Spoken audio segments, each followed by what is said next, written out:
Deep. Very serious.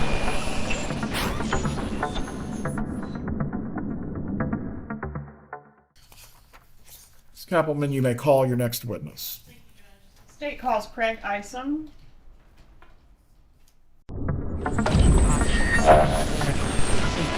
Deep.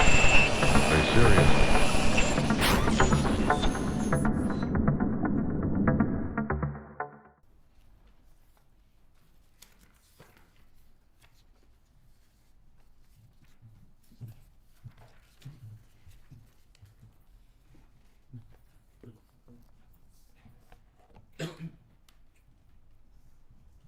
Please raise your right hand, sir.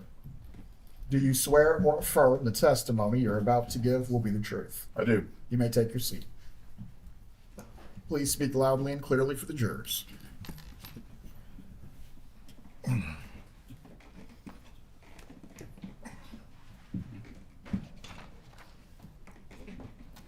Please introduce yourself and spell your name. Craig Isom, Craig Isom.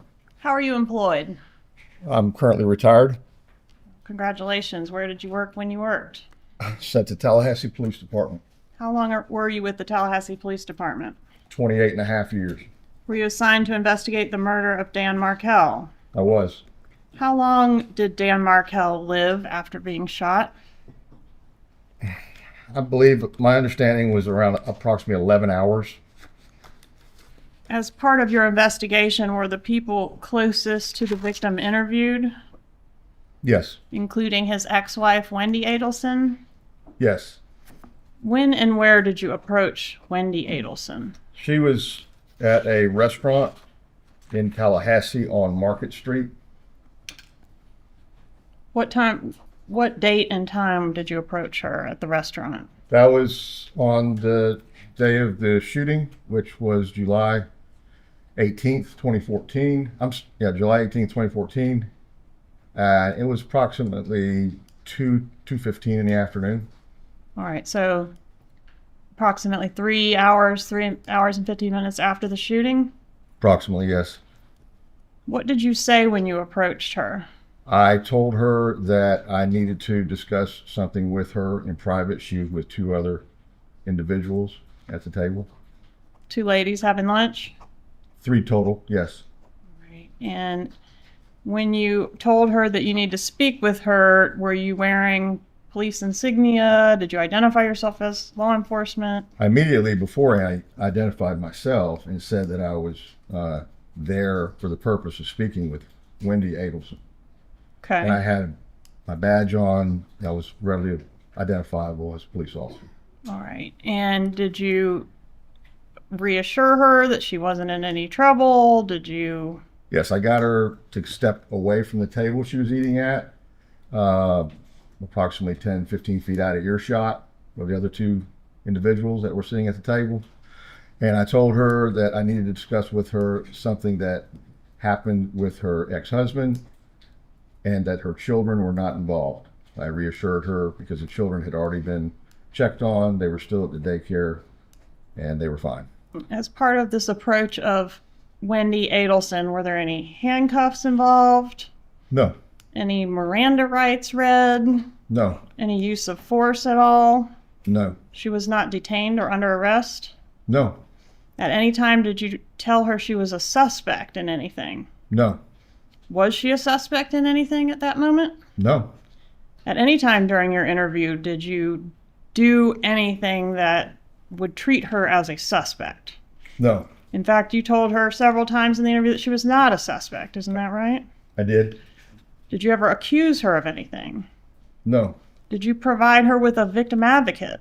Yes. Is that something that your office typically does for next of kin when a tragedy has occurred? Yes. Did you allow her to access her phone during the interview? Yes. What did you learn about the victim's relationship with his ex-wife, Wendi Adelson? They had gone through it and were still fighting in a contentious divorce I'm going to show regarding you child custody. with child custody. Including child custody. All right, I'm going to approach with States demonstrative A. Have you had an opportunity to review this exhibit before today? Yes. What is that exhibit? It's all of the filings from the divorce case between Wendi Adelson and Daniel Markel. Starting with the petition for divorce and ending at the time of his death, is that right? Correct.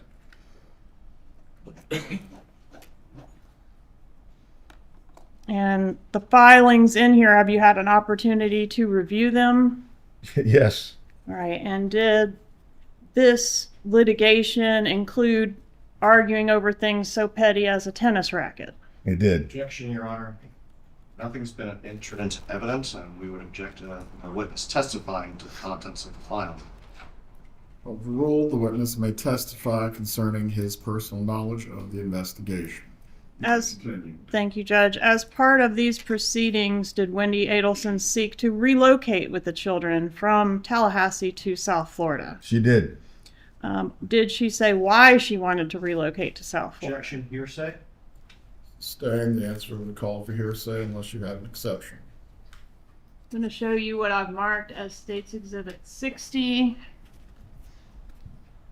Have you had an opportunity to review States Exhibit 60?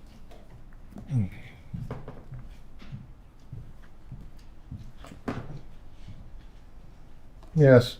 Are those the portion of the divorce filings contained in States Demonstrative A that can be directly linked to Donna Adelson? Yes. Meaning she saw those items. Yes. Objection, lack of foundation. I believe that's what Ms. Catwoman is doing right now. Overruled. Move into evidence, State 60, Your Honor. Please, clerk.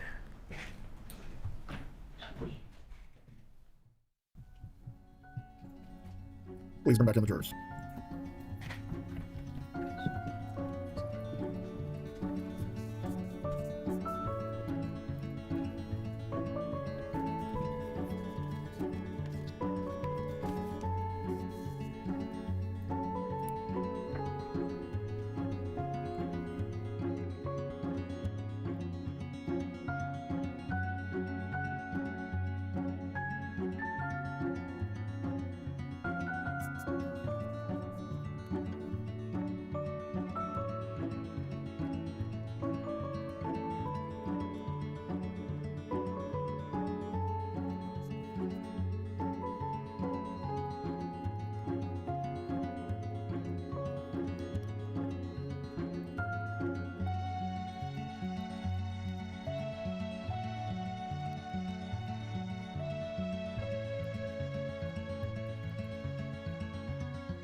Everyone can be seated. You may continue with your examination of Mr. Isom as it relates to the foundation. Isom, you, I believe, previously indicated that you reviewed the divorce file as part of your investigation, Yes. and that's the court file. Yes. All right, and as part of your investigation, did you review the emails that were subject to Wendi Adelson's Google search warrant? Yes. And in those emails, was there an email in which the contents of, well, let me ask you first about the motion.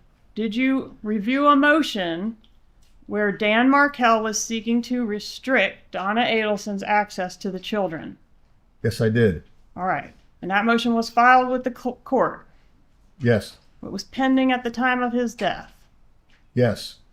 And did you find in the emails any evidence that the contents of that motion were sent to Donna Adelson? Yes. And is that tab AA of States Exhibit 64?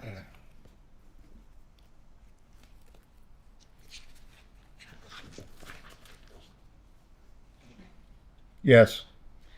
And are the contents of that email substantially similar to the allegations made in the court filing? Substantially, yes. Okay. And what is the gist of what it is that Dan Markel is requesting?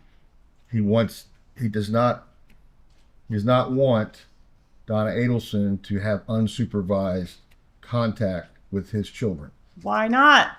because of the statements that are made in here and that was shown in the court filing, that the children reflected that grandma says you're stupid, grandma says she hates you. And Judge, Isom, please do not read it from any document that has not been admitted. at this time, Judge, I would ask to admit State's Exhibit 64. All parts or just the part that does not include AA. Subject to tying up AA, I would seek to admit the whole thing. States 64, any objection? just the objection previously made, Your Honor. Concerning States 64, it will be admitted except for Part AA and any later foundation that needs to be addressed. Did, in your review of these emails contained in State's Exhibit 64, the defendant, Donna Adelson, use any strong language against Dan Markel? Yes. Did she call him any names? Yes. I would ask you to review State's Exhibit 64, tab DD.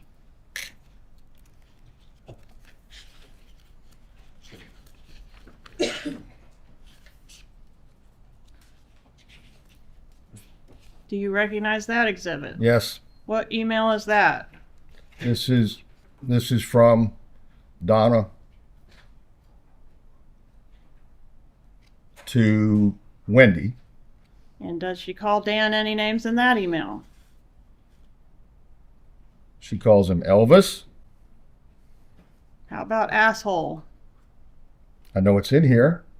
Take your time.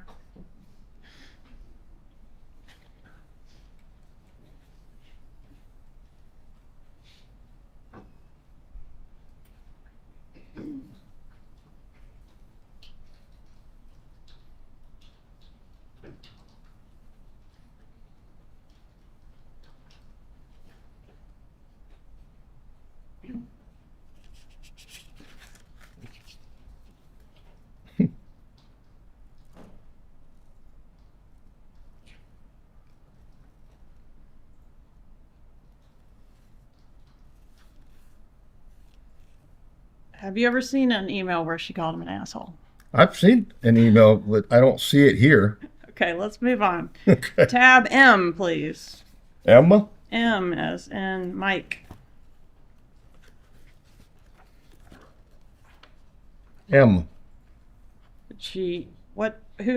I guess tell us who it's to, who it's from, and the date, please. It's from Donna to Wendi, March 6th, 2013. Does she call Dan Markel any names in that email?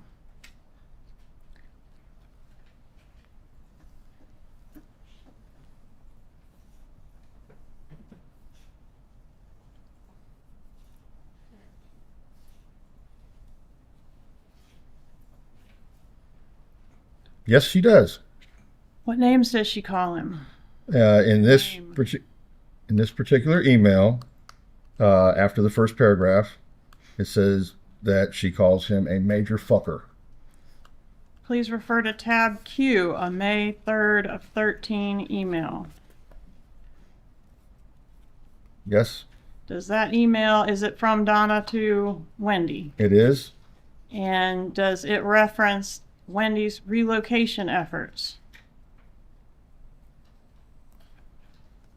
Yes, Does it indicate that Wendy's relocation efforts are extremely important to Donna Adelson? yes, Please reference tab V as in Victor, a June 25th email. Are you familiar with the court filing in which relocation was denied? yes. Do you know on which date relocation was denied? June 20th, 2013. So this is email on tab V as in Victor. Is it 5 days after relocation was denied? It is June 26, 2013. Does Donna Adelson, the defendant, propose another plan to facilitate relocation in light of the court's ruling? Yes, So this is done after the court's ruling, correct. and relocation is still being discussed. Yes. Okay, what does she suggest? She suggests that the children between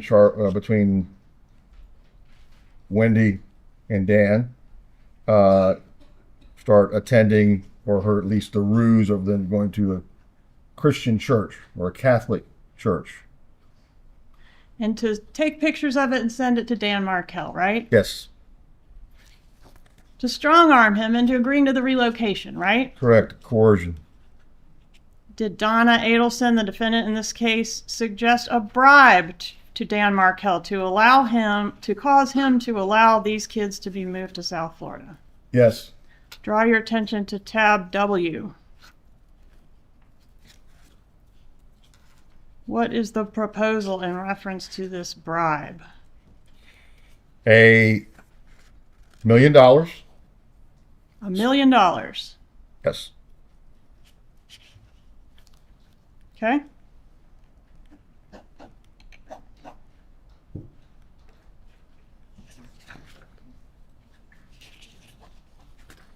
Were there any death benefits, any monies that were to be gained from the death of Dan Markel? Yes. Did he have a life insurance policy? He did. What was the amount of the life insurance policy? One of them was for $2 million. And a second one for $60,000? $60,000 from the second one through the law school. Were there any survivor benefits for these kids in the event of Dan's death? There was What are those? $4,800 a month. Who gets that money for the disbursement of the kids? Wendi Adelson. What about through his employment at FSU Law School? Did he have a pension there? Got a pension, a deferred comp, 401k, And an estate worth some money, right? approximately $300,000. What was the total value of Mr. Markel's estate? $2.7 million.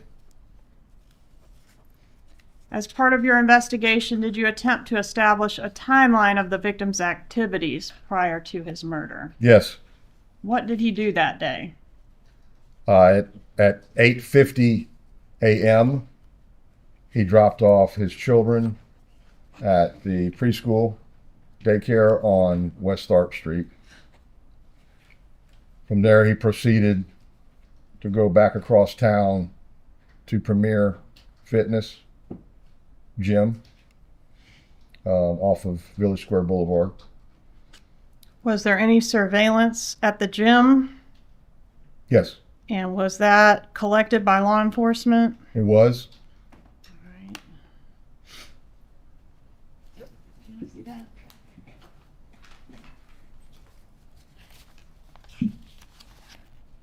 Judge, at this time, I'd ask to move into evidence, State's Exhibit 119, a thumb drive containing the surveillance collected from Premier Gym. Any objection? There you are. States 119 is admitted.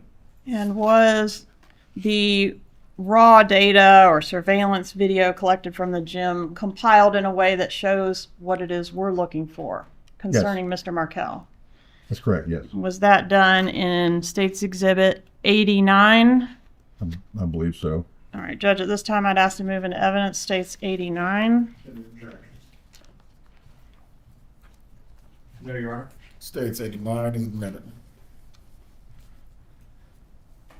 Were you able to see on this gym surveillance video Mr. Markel's vehicle enter the parking lot of the gym? Yes, At what time does he enter the parking lot of the gym? I believe it was 9. 9:11 sound right? 9/11, yes. And we're talking about AM. So you said he dropped the kids off at 8:50 and he arrives at the gym at 9:11? 8:50 a.m. is when he dropped the children off, and he signed them in at the daycare. And then at 9/11 is when you see his car enter the parking lot at Premier, all on July 18th, 2014. And were you able to see anything sinister about the parking lot of Premier Gym on the morning of Mr. Markel's shooting? Following Markel's car entering the lot, a short time later, a vehicle enters the lot that is similar in description from the next door witness, Mr. Geiger. What does the suspect vehicle do when Mr. Markel enters the gym? It parks, and no one gets out of the car. How long does the suspect vehicle stay there while Mr. Markel's in the gym? I don't recall the exact amount of time, but it's quite some time that the whole time he's in the gym, and even after he comes out, gets back in his car and leaves. That's when the car leaves at the same time. All right, so the whole time he's in the gym doing his workout, this suspect Prius is in the parking lot. Correct. And when he comes out to leave and gets in his vehicle, what happens with the Prius then? The Prius follows. Judge, at this time, I would ask to introduce State's Exhibit 89.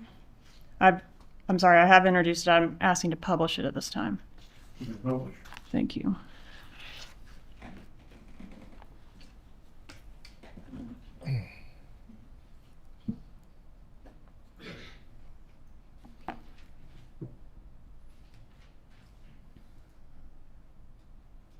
Is this black vehicle Mr. Markel's vehicle? Yes, it's a black Honda four-door.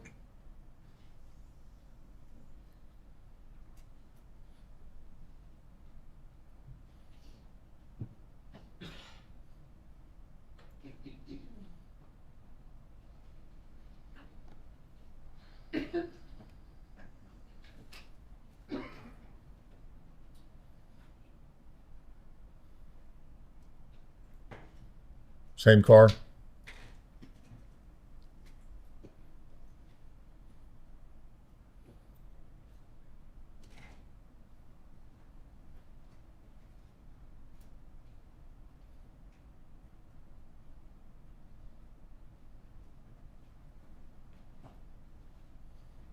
And that's Mr. Markel parking right there behind the flagpole. That's correct.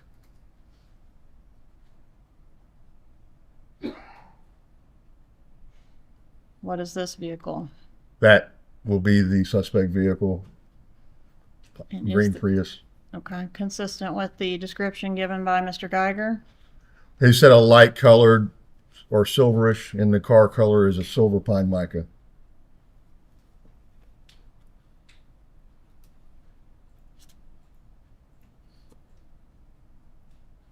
Who's that in the blue circle?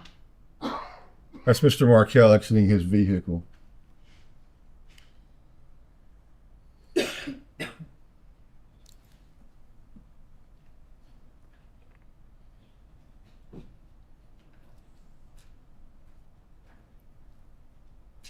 That's him in the red shirt? That's correct.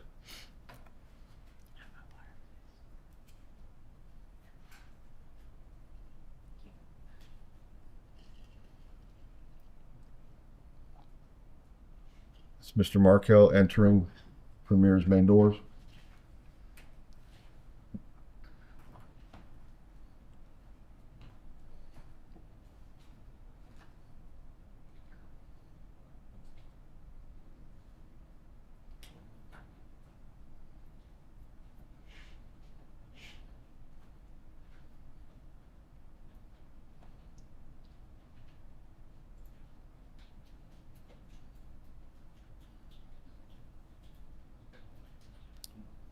What do we see in this image?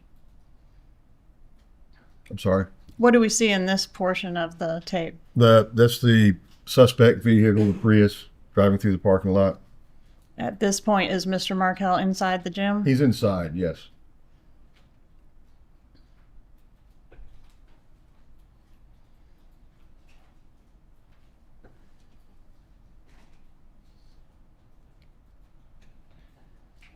This is still in the front section where the car went from right to left.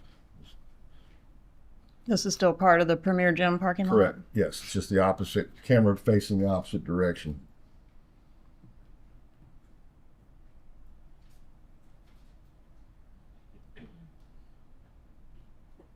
And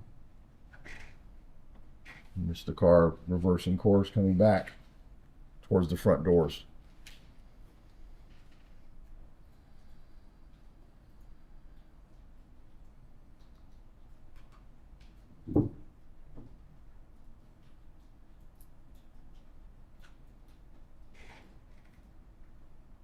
Yep.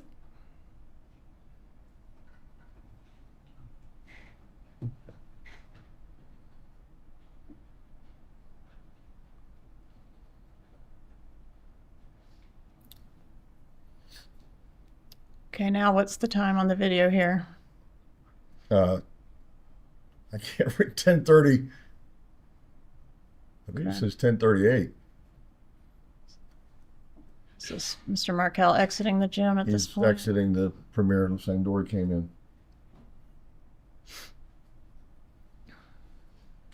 I'm sorry, it's 10:33 on the timestamp. Thank you.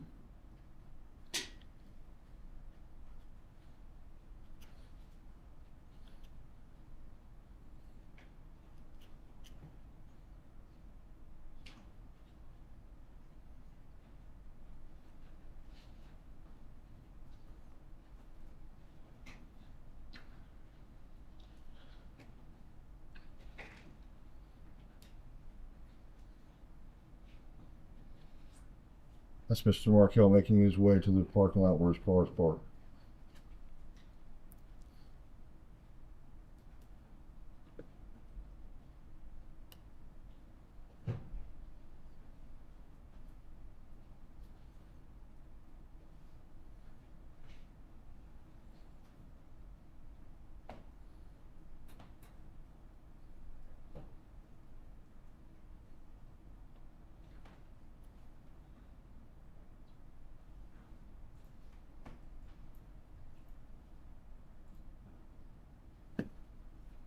Once he gets in the car, does he sit there a few minutes, or is that at the front end? I'm sorry. Does he sit in his car for a few minutes at one point? Just a short period of time. Then his car starts backing up.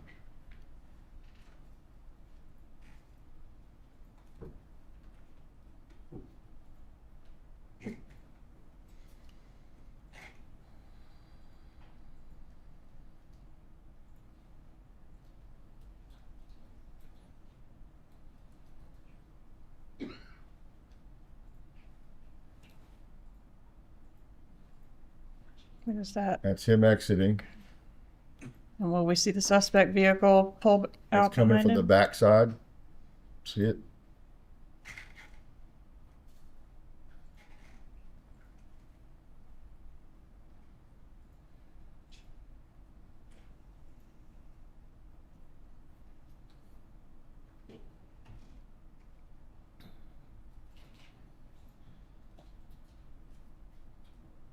Same suspect vehicle following the direction of Markel's car.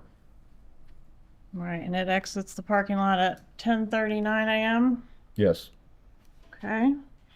And based on what would be the logical route from here to Mr. Markel's home, did you try to get some additional surveillance to see if you could catch the suspect vehicle any further? Yes. What was that?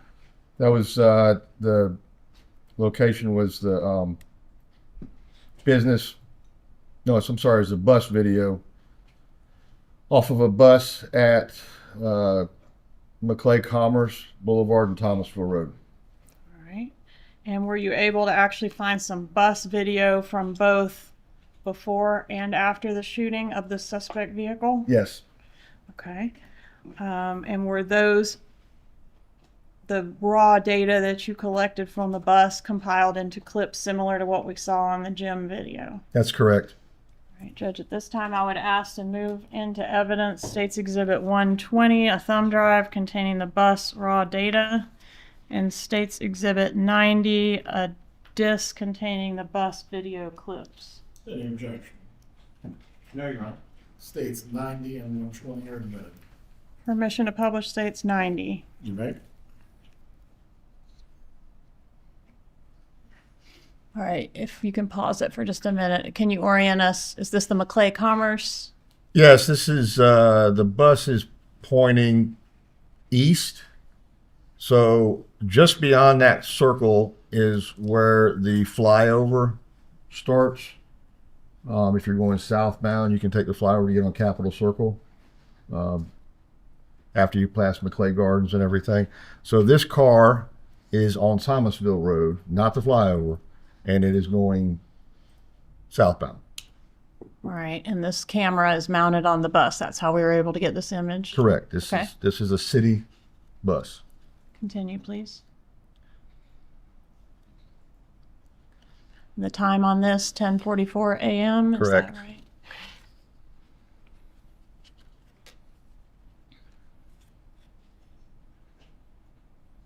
And what is this orange circle? This is the Prius going the same direction as Markel's car, southbound on Thomasville Road.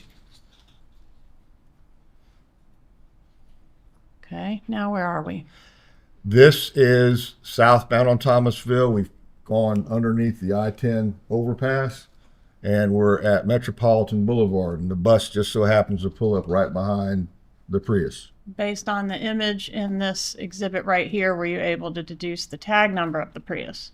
No, That would have saved you a lot of a trouble, lot wouldn't it? of time. Yes, the video could not be enhanced anymore.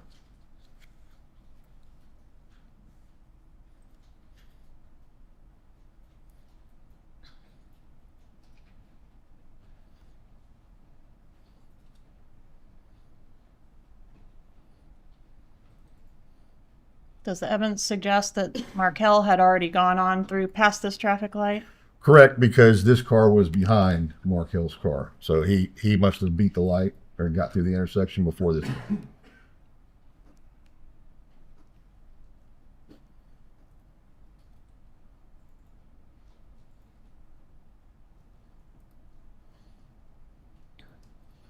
Okay, now can you orient us? Believe we're now at Thomasville Road, southbound at Benton. And that circle was the Prius in the left turn lane to go from Thomasville eastbound on Benton Road. And is that the way to Mr. Markel's residence? Not this time. He turned beforehand, we found out later on. We found out later that Mr. Markel turned later on. Yes. But this is the car way turned. the suspect vehicle goes. Right, he turns left. Okay, can you get to Mr. Markel's residence from Benton Road? Yes. The way he turned. Yes. All right, now, can you back it up, please? So the last time we see the suspect vehicle turning off Thomasville onto Benton Road is what time? Hit play, please. 10:51. Okay.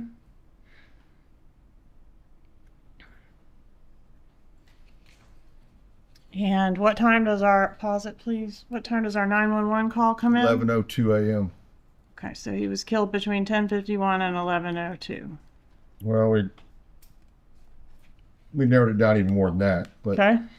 Tell me how you narrowed it down further. well, this bus now, this is a different bus, same city bus group, but this is a totally different bus. It's northbound on Thomasville Road.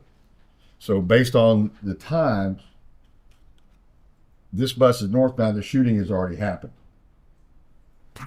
and you'll see that the Prius catches up in the same lane as that black vehicle there next to the bus at 10:55, I believe.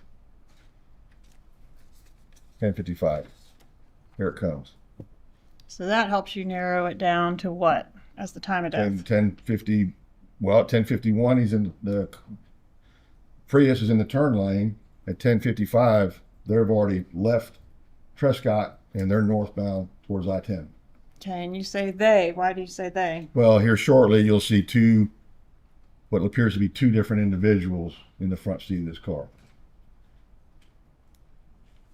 See something white moving around in the passenger seat? Yeah, the white shirt, the person in that side of the car, it seems extremely animated, excited.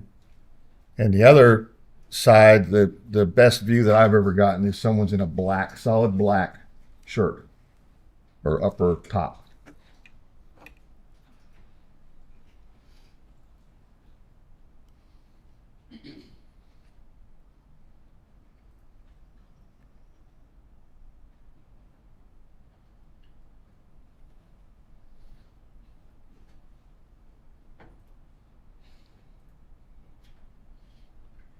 All right, and this is a slowed down version to try to get a better look at those occupants.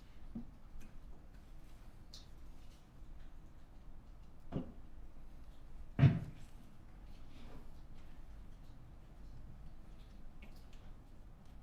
right, what are these orange circles indicating? These are characteristics of this car that we found to be unique. The passenger side mirror is solid black. These cars have, when they come new, the mirror is the same color as the car, the mirror casing on the outside. This one's been replaced, it appears, because it's black. The circle in the middle of the top of the windshield, that appears to be a sun pass or toll type pass activator. And then the lower bumper circle, that's where a tow hook can be threaded in for towing purposes, but otherwise it has a cap over it, and the cap is missing. Were you able to deduce anything about the year of the Toyota Prius? Based on the research that we did through Toyota, this was established to be a 2006 to 2009 Toyota Prius, and the color, as I said before, is silver pine mica. All right. Is it fair to characterize your investigation as having kind of two different veins at this point? We're looking at motive over here and we're looking at the Prius over here. Correct. Okay. And you mentioned the SunPass transponder. So we know this Prius, I'm assuming it's not the only silver pine mica Prius between 06 and 09 in the state. Correct. All right. So what do we do to try to track down the SunPass transponder? I contacted Florida Department of Transportation, who administers the SunPass, and wanted to find out, what's the likelihood of that kind of car having a SunPass, and I was overwhelmed with, there was thousands. So that wasn't narrowing down anything very quick.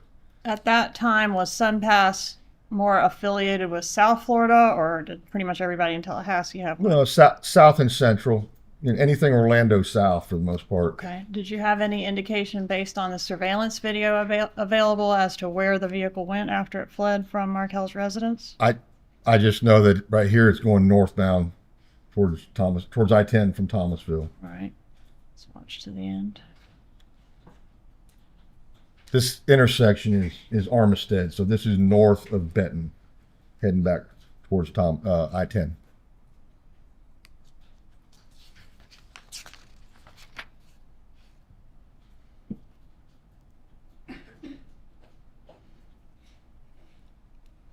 Was any cell phone analysis worked on in this case?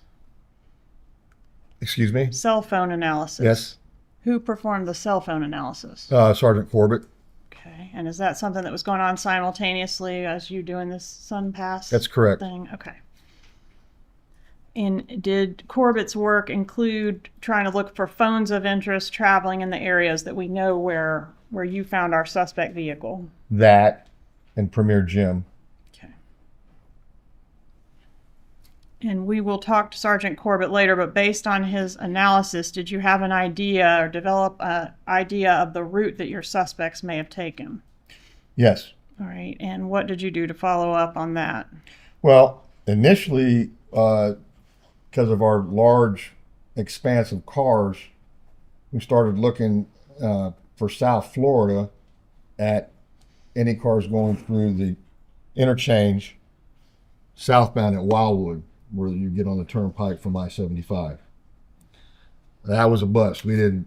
It was way too many. We couldn't find anything that was concrete.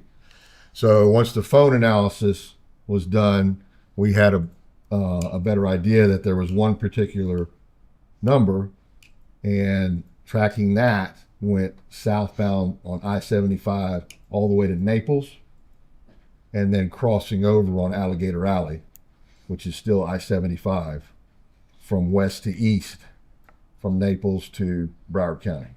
And once you learned that it was actually this other route than what you would expect, were you able to do anything with in reference to the toll plazas and the SunPass transponder that you weren't able to do previously? That's correct. Okay, tell us about that. Once we had that established, then I contacted the SunPass administrators again at Department of Transportation, and I explained to them what I had. I said we got a Prius, a 2006 to 2009 Silver Pine Mica. Not that they had that in the records. I says, but we have them going through approximately this toll plaza in Naples, going westbound. And once I gave them that and the time, within a couple minutes of when they would have gone through, they showed an activation with a transponder from the windshield at that toll plaza in Naples in Collier County, and there was only one Prius, and that's what we determined, that it was going back to South Florida and cutting across Alligator Alley. Right, and were you able to backtrack and find the toll plaza record or SunPass record of the vehicle coming to Tallahassee as well? Correct. On the 16th of July, that same transponder, we're talking about the sticker on the windshield, that same transponder went through from Broward County, West Broward County, through the other end of the toll plaza. There's one on each end. There's nothing in the middle. But one going eastbound, that same transponder on the 16th of July cut across Alligator Alley and then presumably went up 75, which the phone records will show that. And then the return trip was the first one we found. And did that help you identify the particular SunPass transponder by like an identification number? Yes. And is a particular SunPass transponder affiliated with a particular vehicle through some type of SunPass record? Yes, it shows the customer who purchased the SunPass, and they submit what kind of vehicle it is, the tag number, in case the SunPass, the transponder doesn't work, they could still use their credit because it'll take a picture of the tag. All right, so what did you learn about the suspect vehicle at this time from the SunPass stuff? It was a rental. It was a rental from a Miami car rental place called Save Gas. Okay.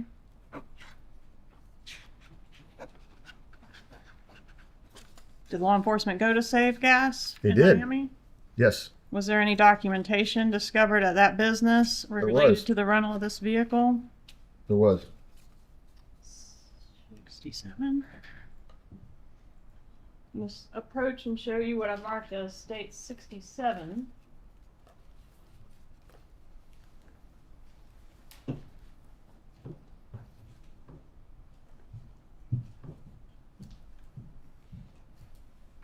Recognize state 67? Yes, Okay, is that the rental contract that you found at the Save Gas related to your suspect vehicle? that's correct. Right. Is it a fair and accurate copy of that exhibit or that Yes. document? Moving to evidence state 67, Your Honor.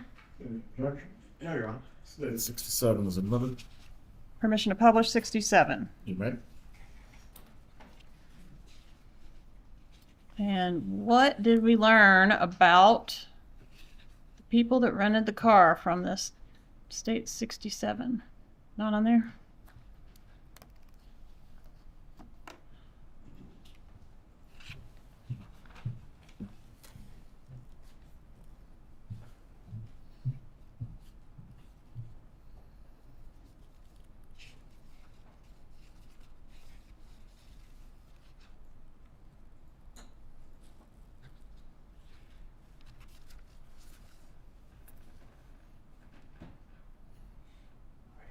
the vehicle? According to this document, Luis Rivera, Normandy Drive in Miami, is the one that rented this car.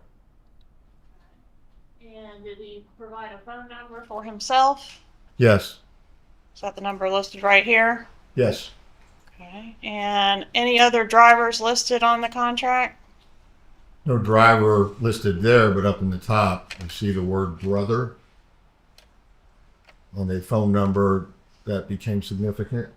All right. And whose phone number were you able to associate? Who were you able to associate this phone number with? The brother. Sigfredo Garcia. When was this vehicle rented? This on the 16th of July. I'm sorry, this shows 15th. 15th of July. Okay. And when was it due back? It was due back on the 17th of July. Didn't go back on the 17th, though. No, I don't believe it got back till the 21st. Okay.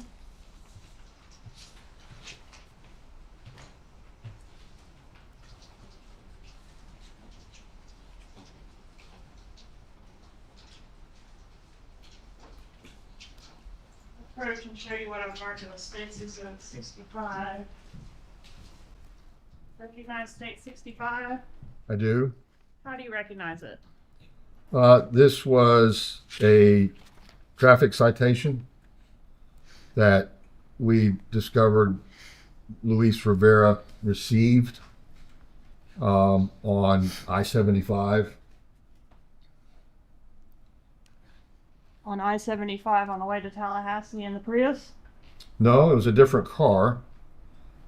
This was This was dated June 4th. I'm sorry, I've showed you the wrong thing.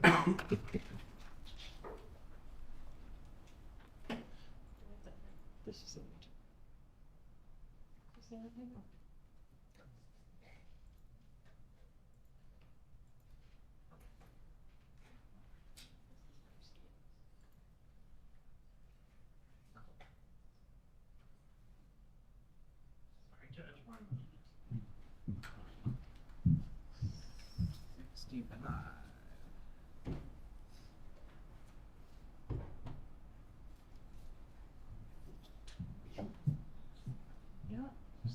Not the right thing.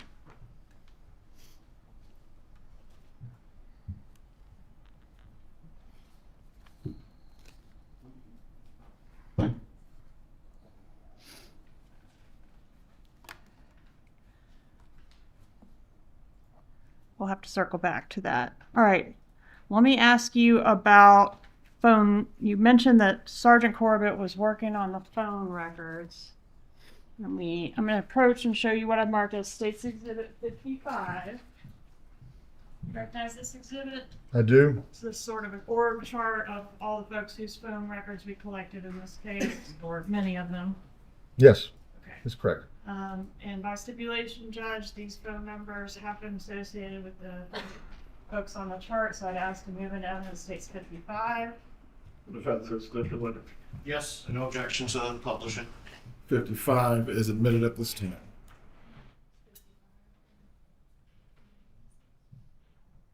Publishing States 55.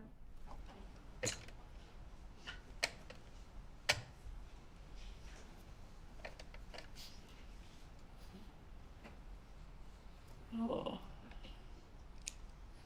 Okay, well, we'll work on that too.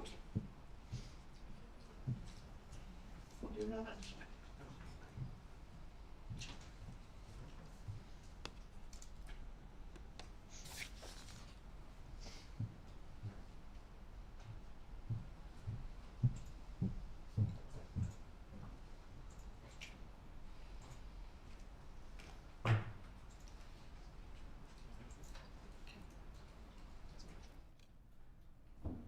All right. Now, Sigfredo Garcia and Luis Rivera, those are the two subjects that you establish as being in the Prius. Is that right? Right. Okay. And these are their phone numbers that have been associated with them listed beneath them. Correct. And we've got two different numbers for Luis Rivera. Is that right? Rivera had two separate numbers, but his main one was the 570 that was on the rental contract. All right. And the nicknames that are shown there, are those the nicknames that those two go by? Correct. Tuto and Tato. Tuto and Tato. Correct. Okay.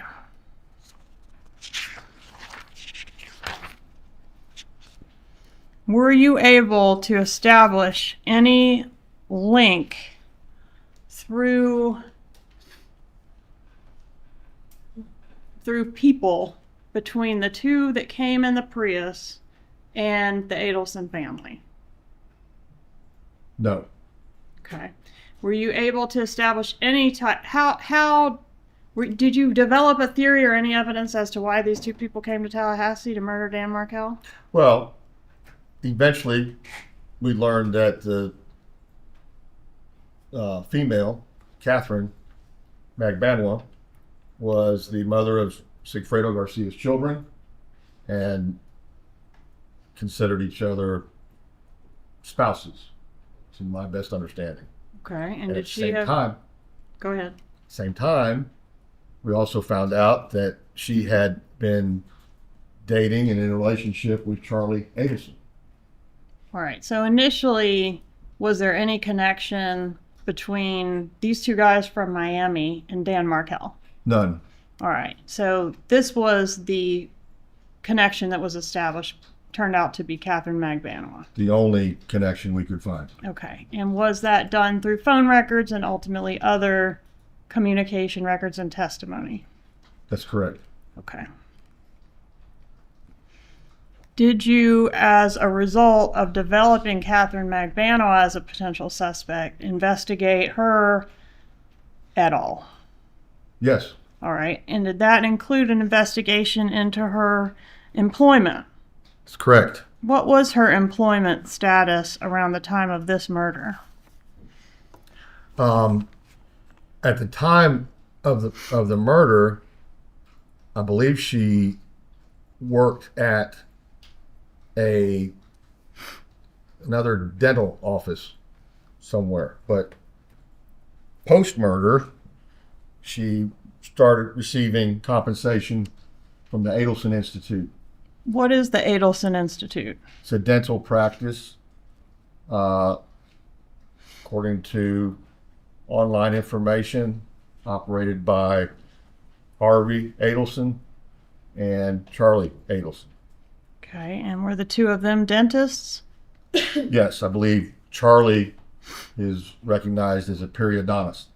Did you come to learn what Donna Adelson's role, if any, was in that business?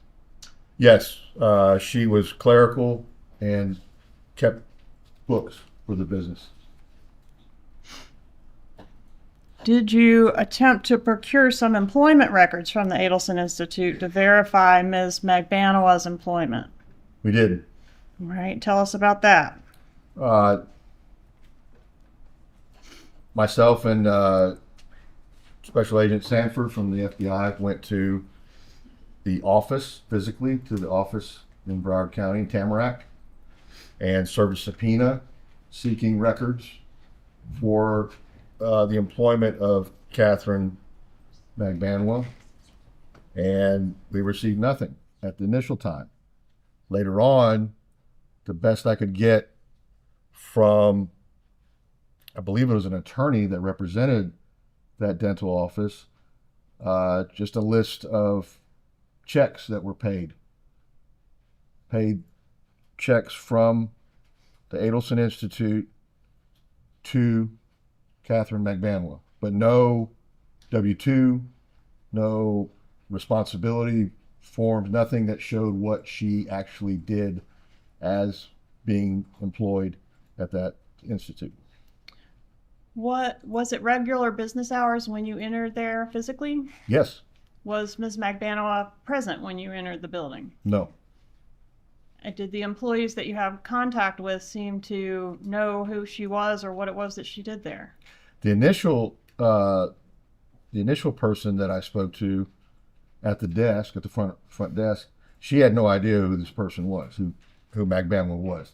The other person that came up to the front, She said she knew the name, but did not know what her responsibilities were with the company. And the person that knew the name, who is that? Erica Johnson, I believe. And I'm going to approach and show you 68.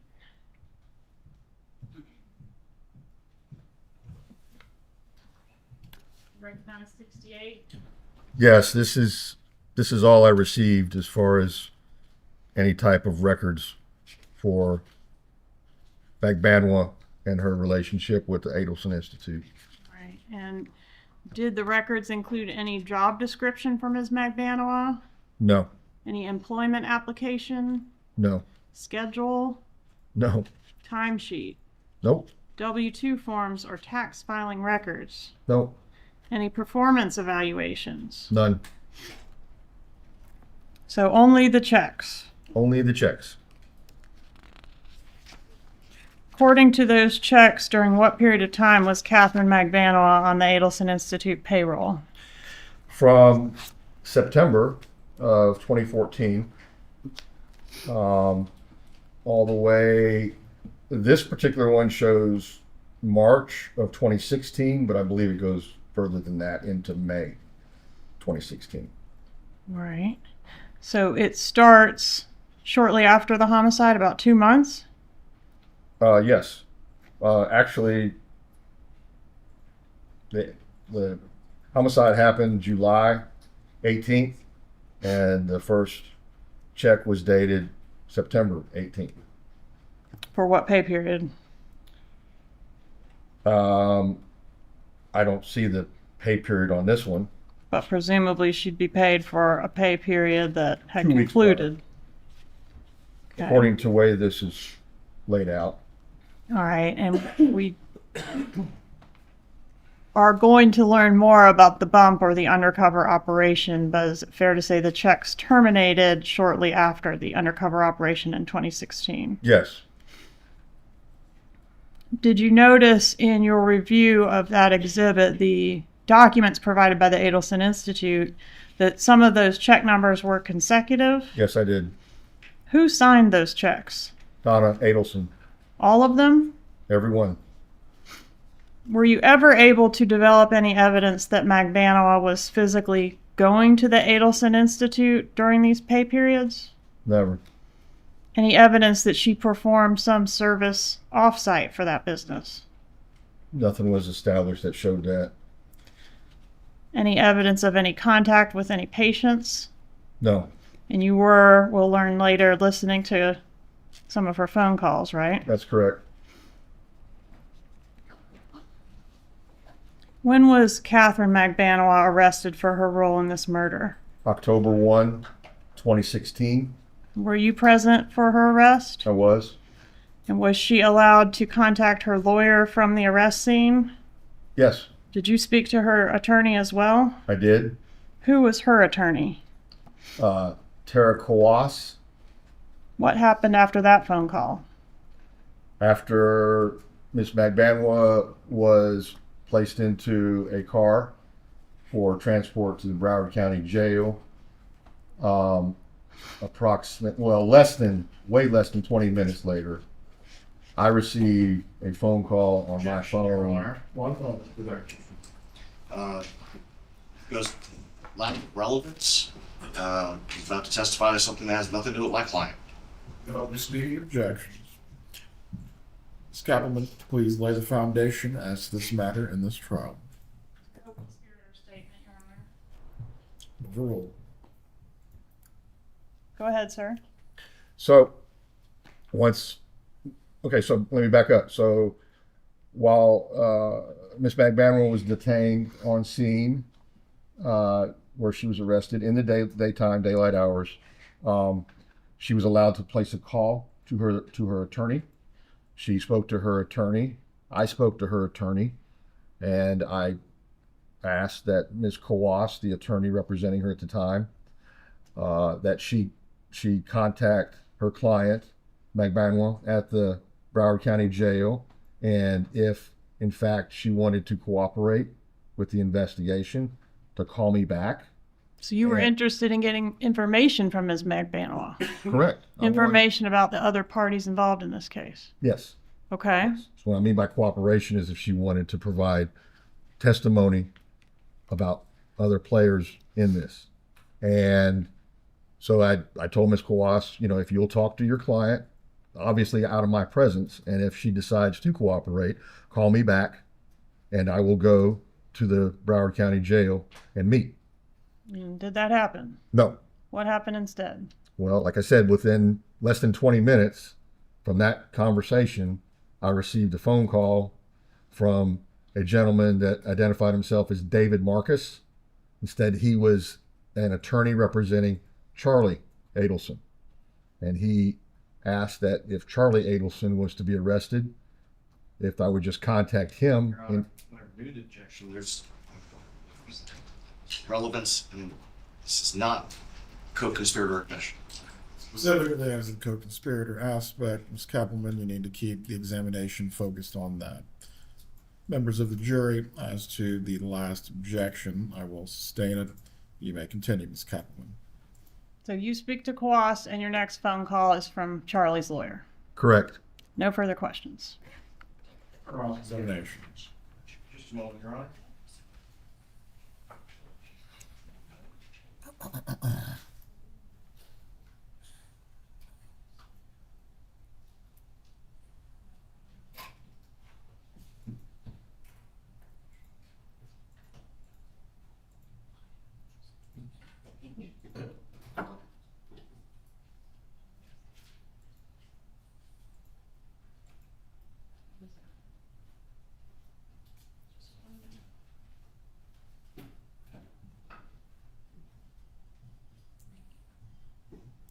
Good afternoon. Good afternoon.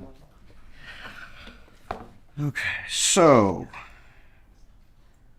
at the time of this investigation, when it began, how long had you been with the Tallahassee Police Department? 25 years. You'd spent vast majority of your career as an investigator detective. No, I probably spent most of my career as a street officer. Okay. At the time of this, how long had you been a detective? 6 years. And you continued to be the lead for Tallahassee Police Department on this investigation until your retirement, correct? Correct.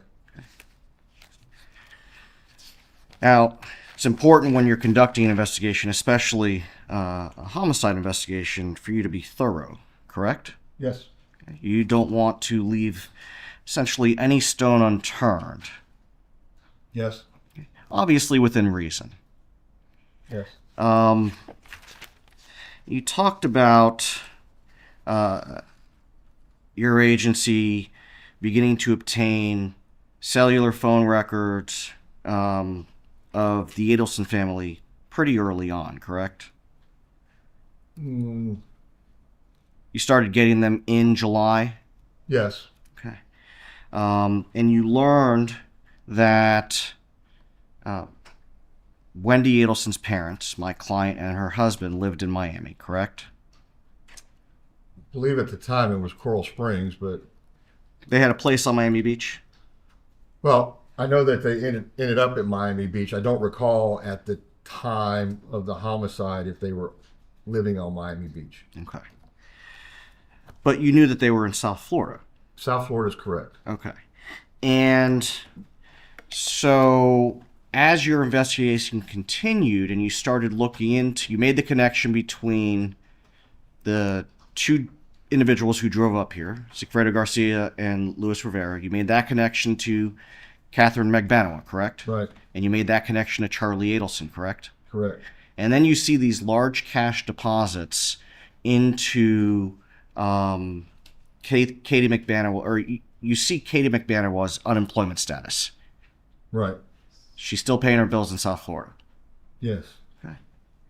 Now, you also mentioned that you contacted the SunPass Authority. Yes. Okay. Did you ever? You'd already made a connection between the investigation and the Adelson family at this point, pretty quickly. I wouldn't say that. Okay. Well, over a couple years. By the time June of 2016 comes, comes about, you've already made that connection. Oh, yes. By that time, yes. Okay.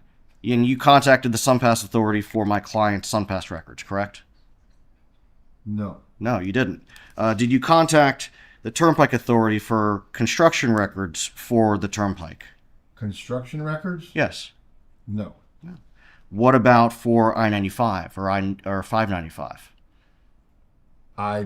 To my knowledge, there is no, and I believe I established that with the FDOT, Florida Department of Transportation, that there was no toll system on 95. Okay. I was asked about construction records on 95. I did not inquire about construction records. What about accident records?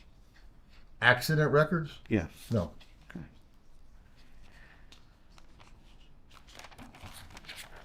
Now, isn't it true that my client and her husband shared an email address? I believe they did.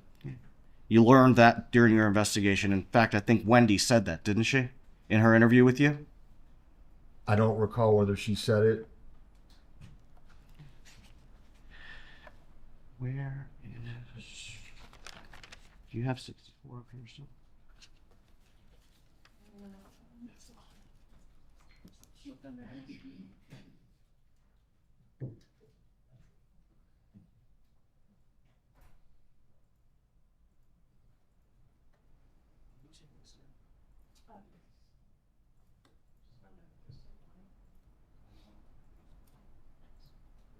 Thank you.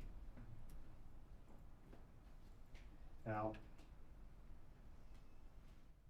Mr. Isom, you identified emails that are contained in State's Exhibit 64, correct? Yes. And according to your testimony, these are emails between my client and her daughter, correct? Yes. Let's see. And in some of these emails, my client called Danny Markel bad names. Yes. She never actually said she hated him, did she? In any of these emails? That came through the grandchildren. Okay. At the time, the grandchildren were 3 and 4. I don't recall the age. They were young. And you also testified about a bribe. You are not a family law attorney, are you? No. Okay. And you have no idea whether or not it's permitted for one party to offer any sort of financial incentive to another party when it comes to relocation. That's not in my realm.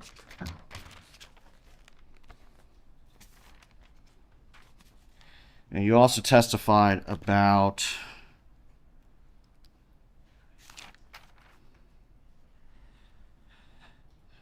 Mr. Markel's life insurance policy, pension, and you said that those funds went to his children with Wendi as a custodian? Some of them was Dan Markel's sister as a custodian. Okay. Did my client receive any financial benefit in the form of Danny's life insurance, his pension, or anything else? Not that I could tell. Going back to those emails, especially the one the state highlighted concerning the Catholic Church and dressing the kids up, Wendi didn't take those suggestions, did she? No.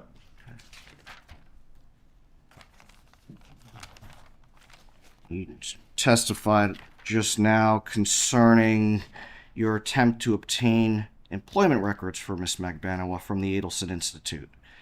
It's a small business, right? It appeared to be. Just a handful of employees? Yeah, there was only 2 there at the time.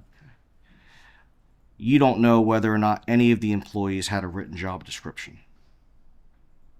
No, I do not know that. You don't know if any of the employees' files had evaluations or job reviews. I didn't see that. I would think with that type of business and working on people's mouths and so forth that there would be a little scrutiny involved. But you don't know if they kept those records for any employee, I have no do you? idea. I was only seeking and only had cause to seek for Magbanowa.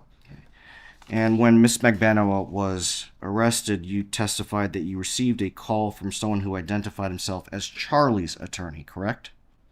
After her arrest, the gentleman that called my number was he identified himself as an attorney for Charlie Adelson.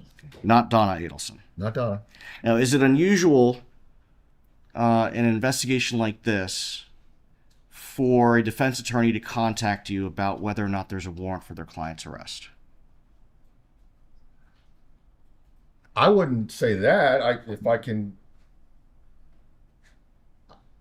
It was shocking to me that within that short a time frame, the only way that this person would have knowledge would be from Magbanoa's attorney. So there would be contact between Magbanoa's attorney and this person identifying himself as Charlie's attorney in a short, very short time. No media, nothing had been divulged. So what you found unusual was the short time frame, not the phone call itself. No, it was immediate, and I'm basically telling Coas, if your client wants to cooperate, contact me. Don't call somebody else that's a co-conspirator, their attorney. You didn't receive a call from anyone identifying themselves as Donna's attorney in that instant, did No, you? sir. Okay.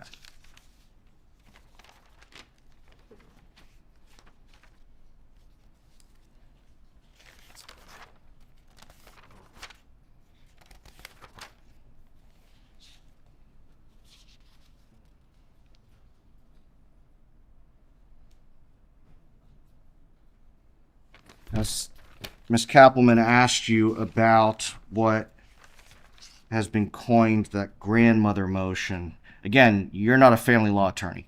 Right. Still not. And so although you read the motion Yes. and you're educated, absent having some legal knowledge, can you interpret what is being requested in the motion? I believe so. I think it's pretty plain. I'm glad you said that. Now, I want to go back to the emails, and I'm going to use the board. The emails that you testified were between my client and her mother.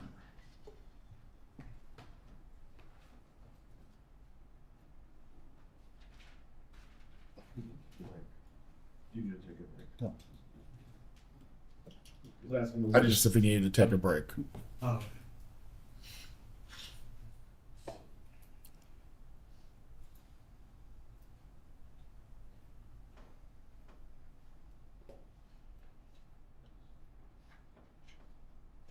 I'm going to show you 64 EE.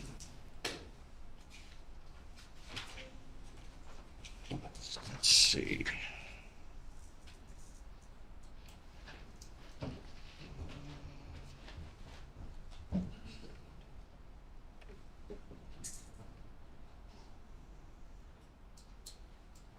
The sender of this email is not Donna Adelson, is it? No, it doesn't. I don't know who it's from. It's not showing it. Okay. It's an evite.com invitation. I've seen those. Okay. You don't have any personal knowledge as to how these are generated, do you? Someone has to go through this program to get it set up and sent out. But you don't have any personal knowledge as to how that's done, do you? No.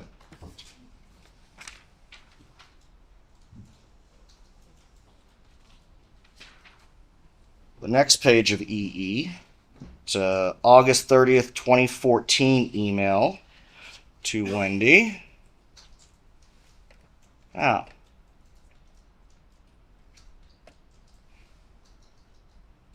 the sender is donnaharvey@gmail.com, correct? That's correct. Whose name is next to that? Harvey Adelson. That's not Donna Adelson, is it? I believe that's her husband.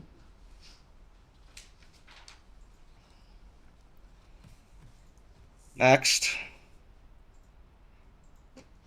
It's an email dated September 12th, 2014 And the sender is saying that Lincoln will attend Tot Shabbat with his grandpa, Harvey Adelson.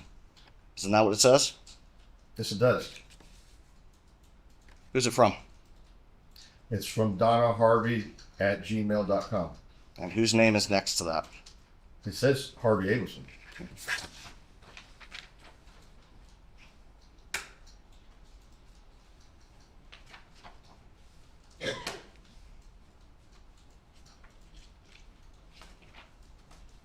I'm going to show you 64FF.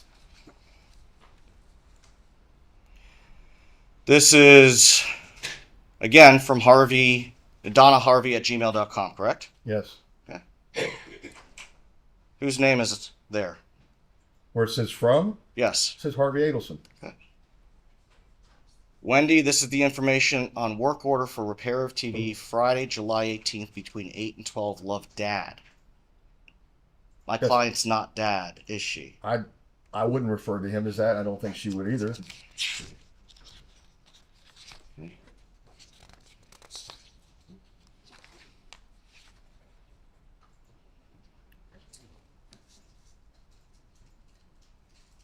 Now, this is still part of that same email, the Geek Squad schedule.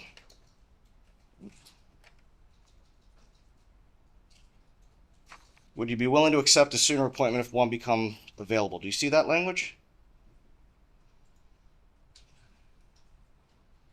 Yes. What's the answer underneath that? Yes.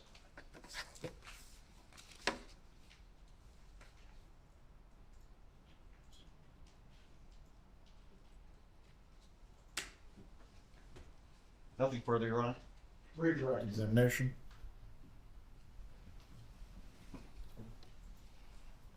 Oh, no, please, Your Honor. Go ahead.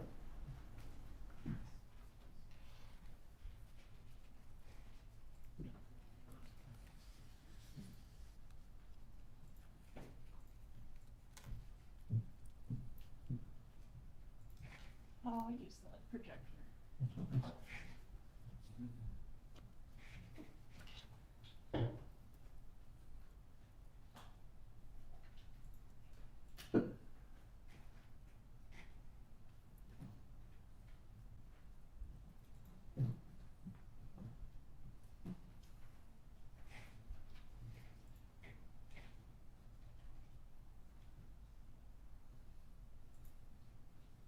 Proposal 64Q.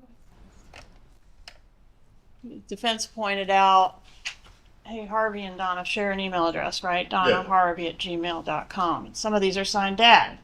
Right. Are some of them signed Mom? Right. Okay, and drawing your attention to this one on May 3rd, 2013, including the statement, the most important part of your divorce is relocation. On page 4 of that exhibit, well, let me start by going to the very end. Inconveniently, the way this printed, love you. Who signed that one? Mom. All right, and on page 4 of the exhibit, just a moment.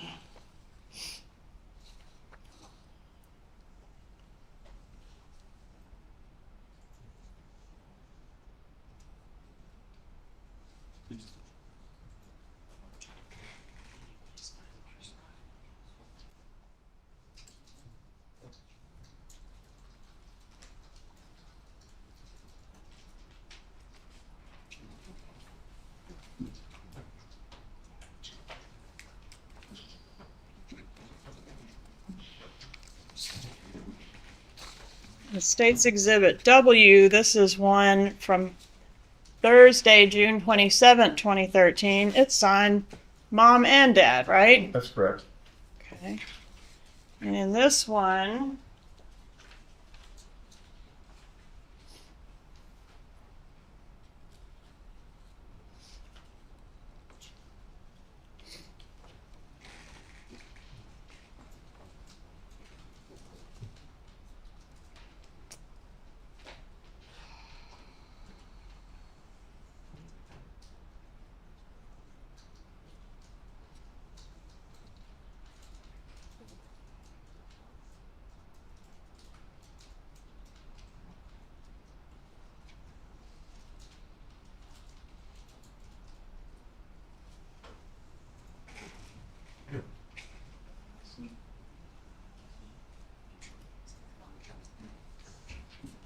All right, so we've got some from mom and dad, right? That's correct.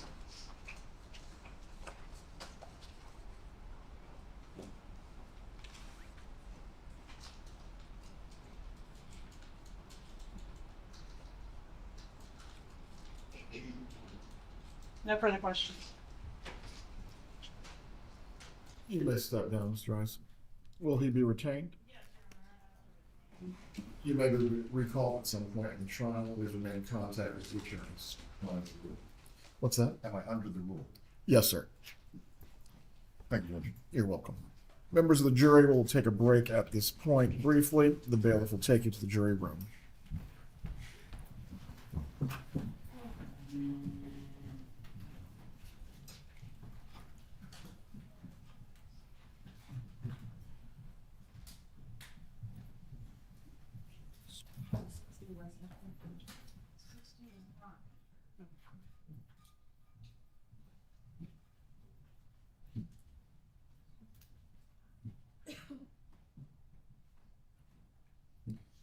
Everyone can be seated. Just a reminder for the gallery, while the testimony is taking place, if you step outside of the courtroom, you will need to wait until the examination of that witness is complete. We will resume at 3:50.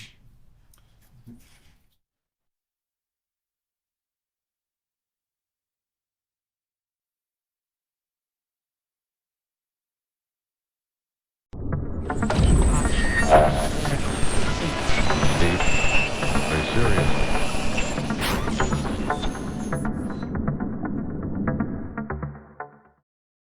Thank you for watching today's deep dive. If you found this case interesting or have any thoughts, feel free to leave a comment below.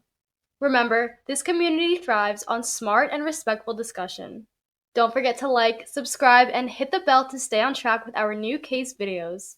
We cover new details, court hearings, interviews, interrogations, and more. This is Maya with Deep Dive True Crime and Mentor Lawyer Justice Network, and I'll see you all in the next video.